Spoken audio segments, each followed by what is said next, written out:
Boom, what's up guys? Welcome to another episode of UGUEBROTHERS vlogs. Guys, we got another one for you. It's Savage Freaking Kitchen, guys. This recipe is absolutely fantastic. It's so good. It's so good. It's so good. Just look at this face. Look at this freaking face. It is banging fire delicious and super freaking easy to make. I was perusing some recipe ideas. I found this really awesome website with tons of really cool recipes. So that website actually will be linked in the description below if you guys kind of want to peruse that. Check it out. I'm thinking I'm gonna like peruse that and like pull out some recipes and work on that over the next few episodes because there's enough there and everything just looks spectacular. Everything looks spectacular. It's so freaking good. Anyway, guys, I'm just thinking about it. I got this right here behind me. I'm looking at it and I'm thinking about it. I'm just like, dang, man, I wish I had some leftovers. Anyway, guys, I'm going to take you through this recipe. We're going to have a good time, show you how it's done. Guys, it's so inexpensive and so easy to make. You don't really have to have any skill at all. Like, seriously, like give these recipes a try. Like, I'm not lying to you. This stuff's fairly simple to make. And it's worth it, especially if you're like trying to feed some folks on a budget and make that taste like restaurant quality, or if you just want restaurant quality because you haven't been able to get to a restaurant because, 2020 and all that. It's worth it. It's worth it. Anyway, guys, I'm gonna take you through this video. I'm gonna take you through this recipe. I'm gonna show you how it's done. We're gonna have a good time doing it. Let's do it. All right, here we go, guys. First thing you want to do is take a good size, medium to large size red onion. This particular recipe called for a quarter of a red onion. I used a whole red onion. It was perfect for me. Just your mileage may vary depending on the size of the onion, I suppose. Slice that in half, give it a good peel, and then slice it up. Put that in a good container and set that aside. I always like to get all of my ingredients, or as much as I can get ready to go ahead of time, so that the recipe goes smooth, easy. I have everything there ready to go, and it's also easier to clean up. To be honest with you, it adds a couple extra dishes, but trust me, it's way easier to clean up this way. You're gonna want to get about 2 cups of grape or cherry tomatoes and slice those in half. Again, put that in a container, set it aside. 6 cloves of garlic. 6 cloves of garlic. You can use more, you can use less. It's up to you. I use 6 cloves of good sized garlic. Give that a nice smash and give it a good chop up. And pour you about a quarter cup of really good balsamic vinegar. Easy to find. I would go for a mid-range to a high-grade balsamic. Trust me, the flavor that you get out of it's way better than the cheaper like dressing style stuff. Take you about a tablespoon of brown sugar, packed tablespoon of brown sugar, put that in there, and about half your garlic, and then just give that a good whisk. It's going to mix all that up. The brown sugar is going to dissolve in there. The garlic's going to mix up in there, and then there's all kinds of magic happening in there. Just all kinds of magic. Just trust me. Magic. Just give it a nice whisk, set that aside.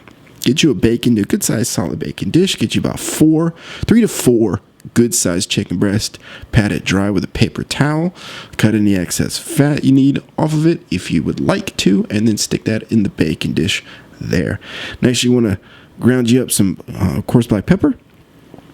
Add your oregano and add your basil, about 1 to 2 teaspoons of your oregano and your basil on each side. You can use more, you can use less. Again, it's to flavor. I just sort of eyeballed it, made sure it was thoroughly covered.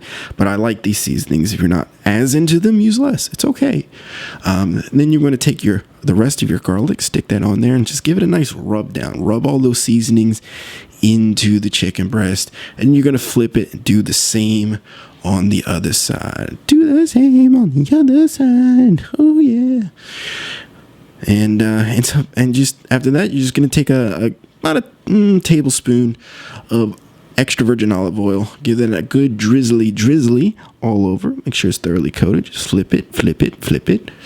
All that good stuff. And that makes it all nice and just amazing. Makes the garlic stick to it. All the seasonings stick to it. Gives a nice coating. Adds a bit of flavor, etc.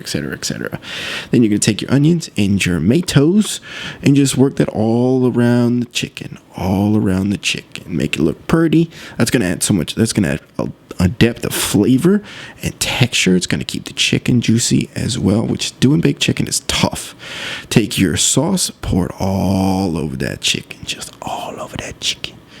already. Look at the colors. Look at the freaking colors. There's so much magic happening in this dish right now. You are going to want to take that and flip it on the other side. Just give it a thorough mix. I didn't even do that, to be honest, and it ended up being fine. The recipe calls for it. Probably be better. I don't know. I don't know. Try it if you want to. I didn't, but I also had this packed with stuff, so I didn't feel that I really need to, but it was good enough. Good enough. You want to put this into a preheated 430 degree Fahrenheit oven for 20-25 minutes. I had thicker chicken breast, so I had to put it in there for about 30 minutes. Your mileage may vary depending on the size of your chicken breast, the amount of chicken breast you put in there, and your oven itself. So I would keep a meat thermometer handy, especially with poultry. It's always a good idea. Make sure you check the temps. But look at that. Look at that. Look at it. Would you just look at it? It's so beautiful. So beautiful already. You could just eat it like this. Oh. But take you a little bit of shredded mozzarella. I actually used an Italian mix, so I had like 3 cheeses. I had like Fontina and like a bunch of other stuff in it. So I used a mix, and it was good too. But you can use mozzarella. It don't matter. Get creative. Do you, boo-boo. Just give that a nice solid sprinkle.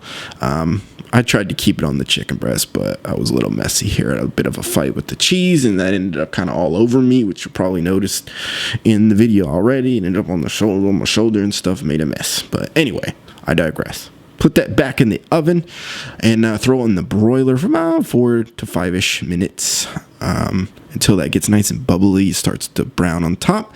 Take you some fresh parsley. I used Italian parsley because it's an Italian dish and I like the flavors. Give it a nice chop. Just always like give it a fold, give it a twist, and then chop. Makes it so easy. Makes it so freaking easy. Again, I learned that from Gordon Ramsay, I'm pretty sure, and I never look back. It makes life so much easier. I kept it rustic because this is like home style cooking. You can mince it up even more if you want to. Less don't matter. Don't really matter. Get creative. Do you? You know what I mean? And set that aside. We're gonna use that as garnish, and then look at it. Look at that, man. See how that's nice and bubbly, not too dark, just dark enough, and just so delicious. Those tomatoes have just a nice blister to them. The onions have cooked down. That sauce has thickened up a bit. Just sprinkle that Italian parsley all over that. All over that stuff. I mean, this is a beautiful, beautiful dish. So many layers of flavor. So many layers of flavor. And that chicken was spectacularly juicy. Trust me. You don't have to put as much parsley. You don't even have to use parsley if you don't like parsley. I know some people don't like parsley. I served this with some sour cream and chive mashed potatoes. Put a little bit of that parsley on my mashed potatoes. And then I sprinkled some of that sauce on top. That sauce on top of my potatoes. You don't have to do that, but I did it because it's delicious. And my cheese kind of messed up when I transferred it because I dropped the chicken with the tongs. So my cheese got all kind of screwed up. But it still looks good, though. I mean, look at it. Look at it. It's so beautiful. The colors, again, I can't, like the colors and the textures and everything. Food is always an experience before you get the flavors. You get the aromas and you see with your eyeballs. All right, guys, that's it for the video. I hope you enjoyed it, guys. This dish was spectacular. So easy to make. The flavors were just an experience. I don't even have the words. It was an experience. I mean, the sweetness of the tomatoes, the spiciness and the sweetness of the onions, the punch of that garlic, the oregano, the basil, the balsamic vinegar. Oh, fantastic. Fantastic. And the chicken was mega juicy. Mega juicy. And that's tough to do when it comes to baked chicken breasts as well. A lot of people don't really like chicken breast, like white meat chicken or white meat poultry in general, because it tends to dry out because people don't know what they're doing, I guess. I don't know. But yeah, this is hard to screw up, guys. Just put everything in there, put it in the oven, forget about it. Well, don't forget about it completely, obviously, but for 25-30 minutes, and boom, you have a restaurant quality Italian dish it's clean, it's healthy, it's scrumptious, it's amazing. It's an amazing dish. It's an amazing dish, guys. Give this a try. Again, if you're not somebody who has a lot of skills in the kitchen, guys, try stuff like this.